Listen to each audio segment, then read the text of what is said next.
Okay, 6th grade, we are getting ready to start lesson 1 of module 7, and it's called Understand, Express, and Compare Percent Ratios. Now, we've already done the Spark Your Learning in class, so we're going to go ahead and turn our page over so that we are all on page 206. So, at the top here it says, Eleanor, Tilly, and Caleb earn money training dogs to surf. For every dollar they earn, Caleb gets 20 cents, Tilly gets 30 cents, and Eleanor gets 50 cents. And the first thing that we have to do is write a ratio that shows how much each trainer earns from each dollar. So I'm going to come up here and underline that Caleb gets 20 cents. Maybe my pen is being difficult. There we go. Caleb gets 20. Tilly gets 30, Eleanor gets 50. So then Caleb's ratio would be 20 to 100. Tilly's ratio would be 30 to 100, and Eleanor would be 50 to 100. I hope I'm Eleanor in this deal. Alright, so B. Caleb's portion of each dollar earned is shaded on the 10 by 10 grid. So if it's a 10 by 10 grid, that means there's 100 little boxes on here. Caleb gets 20 cents out of every dollar. Dollar is 100 cents. So he's got 10, 20 colored in. How many boxes do you need to shade to represent Tilly's portion? Well, Caleb's is 20 out of $1. Tilly's is 30 cents out of every dollar. So I'm going to need to color in 30 of these boxes on our grid. It doesn't have to look perfect. It just has to get the point across. So I'll even just write in my blank 30 boxes. A percent is a part to whole ratio with a whole of 100.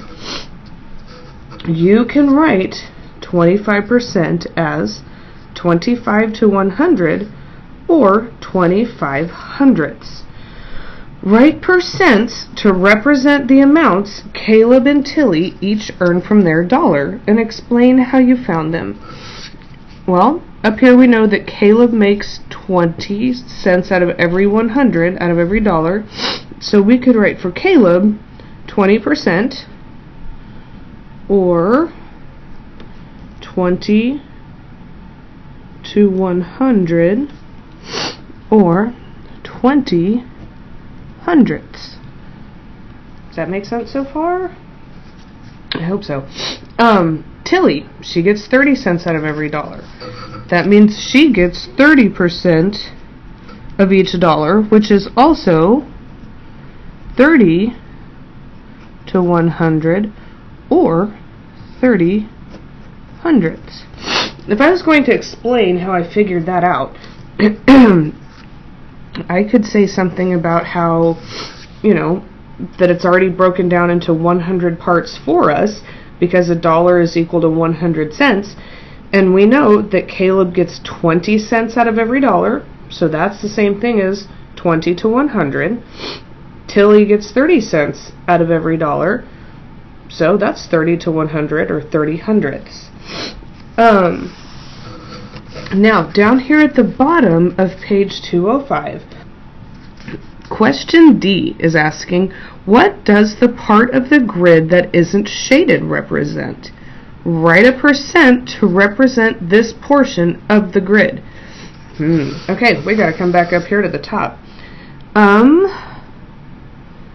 We have Caleb's 20%. We have Tilly's 30%, but we haven't done anything with Eleanor's 50 cents out of each dollar. So, let's see, that'd be 10, 20, 30, 40, 50. So, the part of the grid that is not shaded represents Eleanor's part of each dollar. The unshaded represents, hope I'm spelling this correctly, Eleanor's 50 cents of every dollar.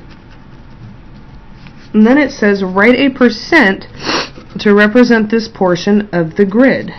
Well, I mean, if it's 50 to 100, like it shows at the top of the page, that would have to be 50%, because percent is dividing things into 100. Alright, so on to page 207. Okay, so now when we move on to page 207, this is where we really get into using ratios to show percents. So it says that a survey says that 13 out of 20 people have pets. Write this ratio as a percent. Kiddos, we are going to have to scale up and scale down just like we've done already with ratios. Okay, in order to do this, we are going to have to scale up and scale down, or mostly just scale up. So one way to write a ratio as a percent is to use a table. Ooh, we've already used these. We've seen these before. Complete the table to write equivalent ratios for the ratio 13 to 20. Okay, well, we know that 20 times 2 equals 40. What we do to the bottom, we have to do to the top. So 13 times 2 will equal 26. If we do 20 times 3, we wind up with 60. We have to do the same thing up here with 13. 13 times 3 would be 39. And then 20 times 4 equals 80. 13 times 4 would equal 52. I'll get my hand out of the way so you can see for a second. Alright, now all the way up to 100. 20 times 5 equals 100, which means what we do to the bottom, we have to come back up and do to the top. So 13 times 5, that would equal 65. So that means 65 hundredths of people have pets. So use the table to write the percent of people who own pets. What is 13 twentieths as a percent? Explain. So if we do 13 twentieths and we want to scale up to 100, I'm going to say 20 times 5 equals 100. 13 times 5 equals 65. So, and that shows that shows 65 over 100, which if you read it like we should read a fraction, that would be 65 hundredths, which is equal to 65%. So far so good. Question C.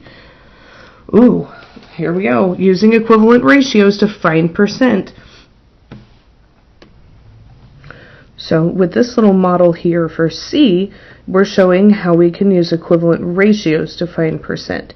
So just like we already did up at the top of our page, we know that 20 times 5 equals 100. What we do to the bottom, we have to do to the top. So we're going to multiply 13 times 5.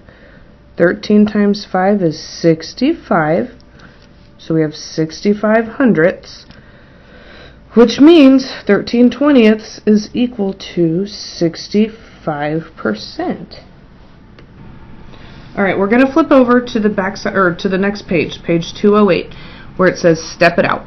The diagram shows quiz results in red for John and Vince. Who received the higher score, John or Vince? We're going to have to do a little bit of work here because John's score is given as 20 out of 25 and Vince's score is given as 82.5%. So let's see what we've got going on here. So what can we do to solve this problem? I want you to fill out that answer on your own. What do you think we can do to solve this problem? And then, you'll have to hit pause, and then we'll go on. Many test scores are written as percents. Use the double number line to convert John's score to a percent. John's score is a ratio with a whole of 25. That bottom number means there's 25 questions. He got 20 right out of 25. So, the 25 is placed with the 100% on the double number line. To convert John's score to a percent, what number do you mark on the top number line? Well, for John, it says he got 20 out of 25. So that means I'm going to put a green dot here on 20. What number did we mark on the top number line? 20. What number do you mark on the bottom number line? Well, if we go straight down from 20, we're attached to 80%. Use your answers in part B to write 20/25 as a percent. Let's see. Well, I know that 25 times 4 equals 100. It's like how 4 quarters go into a dollar. And what I do to the bottom, I have to come up and do to the top. So 20 times 4 is 80. If I have 80 hundredths, it means I have 80%. So, when we come back up here and take a look, which kiddo received the higher score? John wound up with an 80%. Vince had an 82.5. So, 80%, 82.5 for Vince. Who got the higher score? And I really hope you say Vince, because his is just 2.5 points higher. Alright, we'll be doing Check Your Understanding in class tomorrow, and if you have questions on it, let me know. I'll see you guys later.